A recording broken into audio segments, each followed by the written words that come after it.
2013 Brazil ಅಲ್ಲಿ 45 ವರ್ಷದ ಜೋಮರಿ ಎಂಬುವರು ಏನೋ ವ್ಯವಸಾಯ ಮಾಡ್ತಾ ಇದ್ರು. ಒಂದು ದಿನ ತಮ್ಮ ಕೆಲಸ ಎಲ್ಲ ಮುಗಿಸಿ ಎಂದಿನಂತೆ ಮನೆಗೆ ಬಂದು ಅವರ ಹಾಸಿಗೆ ಮೇಲೆ ಬಿದ್ದು ನಿದ್ದೆ ಮಾಡ್ತಾ ಇದ್ರು.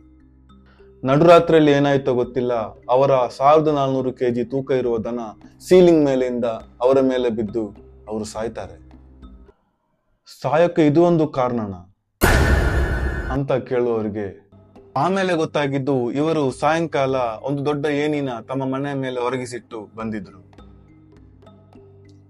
ಆ ಹಸುವಿಗೆ ಪ್ರಕೃತಿ ವೀಕ್ಷಣೆ ಮಾಡ್ಲಿಕ್ಕಿತ್ತೋ ಏನೋ, ಅಲ್ಲ ಪಕ್ಕದ ಮನೆ ಪದ್ಮಿನಿನ ನೋಡ್ಬೇಕಿತ್ತೋ ಏನೋ ಗೊತ್ತಿಲ್ಲ, ಆ ಏಣಿ ಹತ್ತಿ ಮನೆ ಮೇಲೆ ಹೋಗಿ ನಿಂತ್ಕೊಂಡಿದೆ.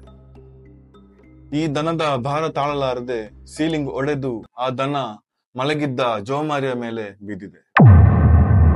ವ್ಯವಸಾಯಿಯು ವ್ಯವಸಾಯಕ್ಕಾಗಿಟ್ಟ ದನ ವ್ಯವಸಾಯಿಯನ್ನೇ ಮಾಡಿತ್ತು ಹೆಣ.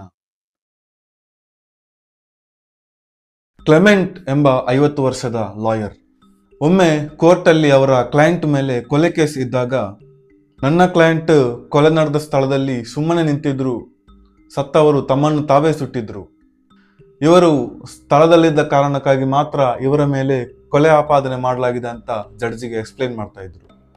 ಆದ್ರೆ ಇನ್ನೂ ಸ್ವಲ್ಪ ಕ್ಲಿಯರ್ ಆಗಿ ಜಡ್ಜಿಗೆ ಎಕ್ಸ್ಪ್ಲೇನ್ ಮಾಡ್ಬೇಕು ಅಂತ ಮನೆಯಿಂದ ಬುಲೆಟ್ ಎಲ್ಲ ಖಾಲಿ ಮಾಡಿ ಒಂದು ಗನ್ ತಕೊಂಡ್ಬಂದು ಕೋರ್ಟ್ನಲ್ಲಿ ಜಡ್ಜ್ ಮುಂದೆ ಎದೆ ಮೇಲೆ ಇಟ್ಟು ಈ ತರ ಸುಟ್ಟಿದ್ದಾರೆ ಎಂದು ಕೊನೆ ಸುರು ಬಿಟ್ಟಿದ್ದಾರೆ. ಬುಲೆಟೇ ಇಲ್ಲ, ಮತ್ತೆ ಹೇಗೆ ಫೈರ್ ಆಯ್ತದು? ಬುಲೆಟ್ ಖಾಲಿ ಮಾಡೋ ಬರದಲ್ಲಿ ಹೇಗೋ ತಪ್ಪಿ ಒಂದು ಬುಲೆಟ್ ಅದರಲ್ಲಿ ಬಾಕಿಯಾಗಿತ್ತು, ಇವರಿಗೆ ಅದು ಗೊತ್ತಿರಲಿಲ್ಲ. ಎಂತ ಸಾವು ಮಾರೆ. ಕೊಲೆ ಆಪಾದನೆಯಿಂದ ನನ್ನನ್ನು ಹೇಗಾದ್ರೂ ಕಾಪಾಡಿ ಅಂದ್ರು ಕ್ಲೈಂಟ್.